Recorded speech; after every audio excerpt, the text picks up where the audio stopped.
He's gone. He's gone. He's gone. He's out hiding. And, you know, when I was talking to this morning, I was trying to get, where did you go? Whoa, whoa, whoa, whoa. That's him. Where? Right up there. Right up there to your right. Yeah. You want to stop? Yeah, but pull up. Let me just go. Because you're the one I actually trust. You're going to make me cry, Lanny.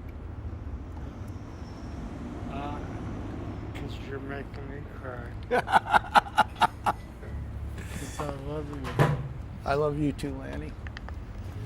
And I don't want anything bad to happen. Tell me what you're going to help me with. Anything else? Well, we're close. We're closest we've been in 3 years to get you into housing. We're the closest we've been.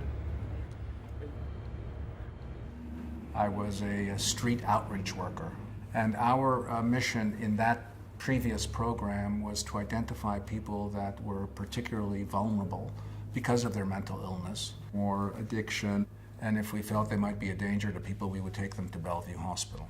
2 or 3 weeks after the hospitalization, that same person would be back on the street. The repetition of that cycle began to be very disturbing and began to raise a number of questions of, like, what are we doing?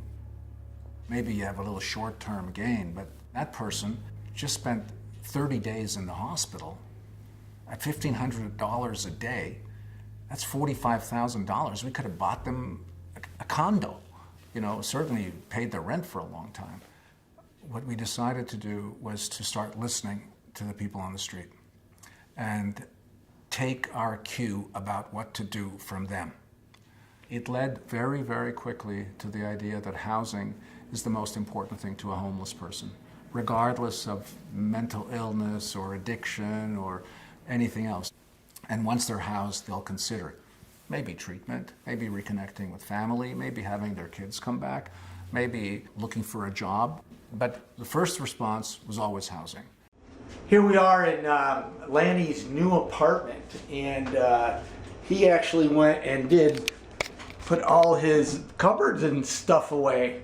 That's pretty amazing, man. And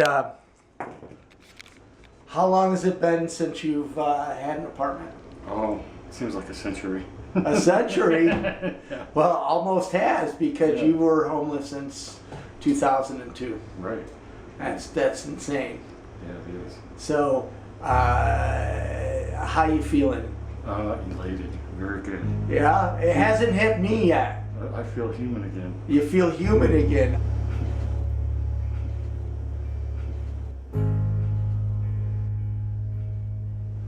How did getting a set of keys make you feel different? That I was finally home. That I was finally in a place where I can start focusing on bettering myself. The remarkable thing was that people did so well. People once housed began to have a life, even though they still suffered with addiction and mental illness. People have a functional ability that is quite separate from their diagnosis, it turns out. You can believe that the government is after you, or that there are people flying in from outer space and they're going to, take over the planet. And leaving all that aside, you can still go, get a ham and cheese sandwich and some French fries and have a meal, or go shopping and all of that. They are like two hands doing independent things.